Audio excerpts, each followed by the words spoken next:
Buongiorno a tutti ragazzi e bentornati sul mio canale. In un mondo digitale sempre più decentralizzato che utilizza sempre meno intermediari, si sta facendo spazio uno swap decentralizzato che vi permette di swappare con oltre 30 criptovalute, mettere anche in stake il token nativo, tutto senza registrazioni e senza intermediari ovviamente.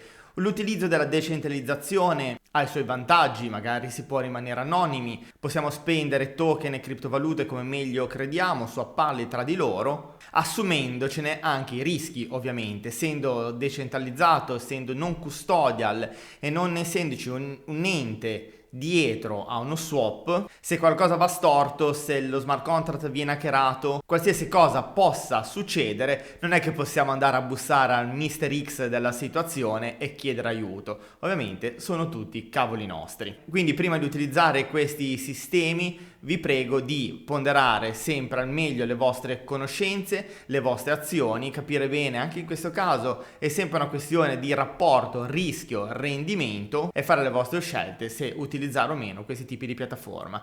Adesso nel breve video di oggi andiamo a vedere e a testare come funziona Sideshift.ai.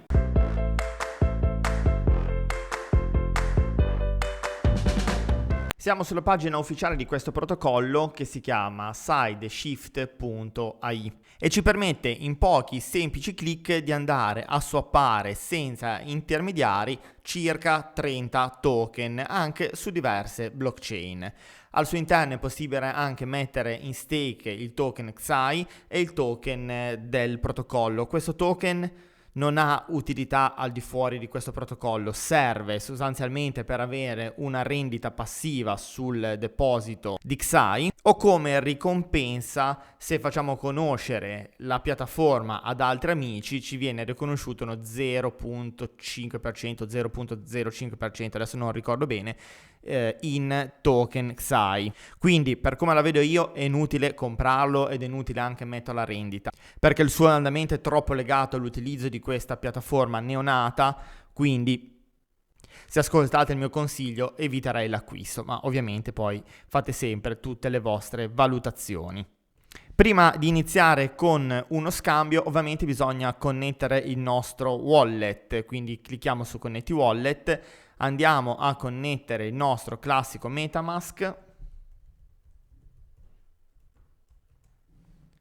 lo sblocchiamo, andiamo ad accettare tutte le connessioni del caso, facciamo lo switch del network qualora venisse richiesto ed ecco qua, siamo collegati a Sideshift. Come vedete l'impostazione è molto semplice, dobbiamo scegliere il token, la criptovaluta che vogliamo swappare e il token, la criptovaluta che vogliamo ricevere. Qua sotto nell'indirizzo, ad esempio in questo esempio, dovrei swappare Tether su ERC20 per Bitcoin. Qua sotto dovrei inserire l'indirizzo di Bitcoin dove vorrò ricevere BTC. Qua sotto da 0 USDT perché nel wallet che ho collegato non posseggo USDT, qualora possedessi USDT potrei tranquillamente pescare dal mio wallet MetaMask. In questo caso, non avendo il token di riferimento, metto un numero a caso, 50 che è il minimo, quindi fate sempre anche attenzione ai minimi che vi permette di swappare la piattaforma.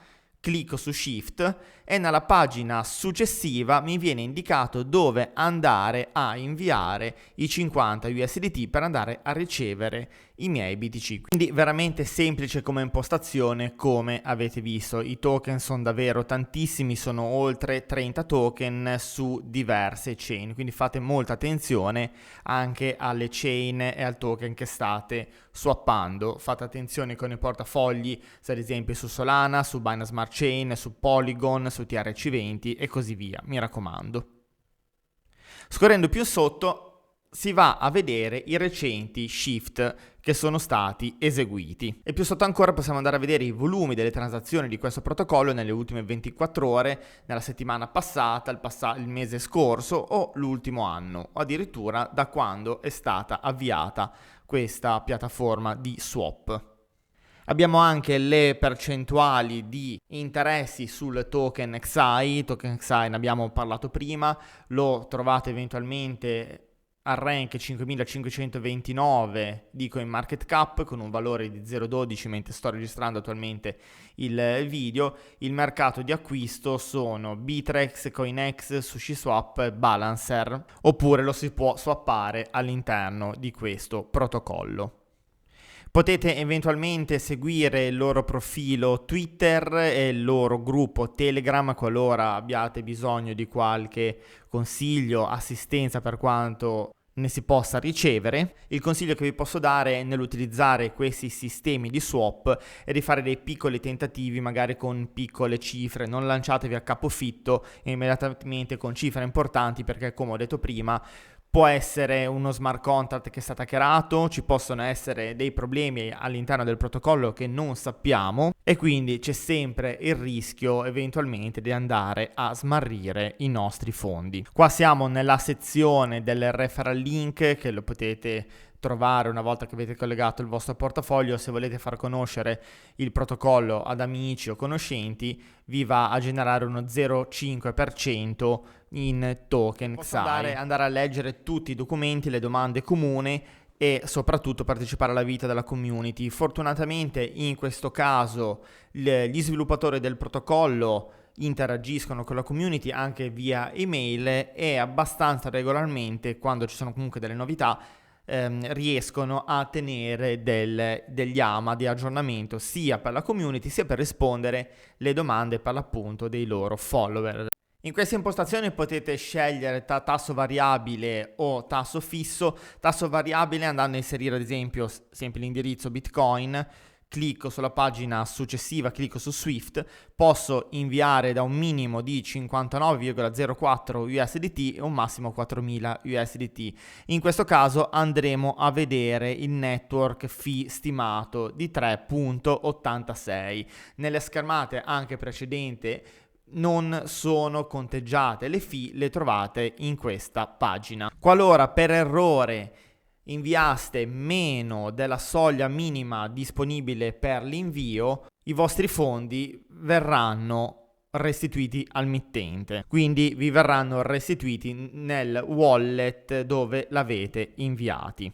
Bene, direi che per questo piccolo video introduttivo, questa panoramica è tutto. Mi raccomando, andatevi a leggere tutti i documenti del caso, prendetelo sempre come abitudine, che sia un progetto cripto, uno swap, un exchange, andatevi a leggere minuziosamente tutte le domande più comuni, perché vi leveranno tutti i dubbi inerenti a un protocollo.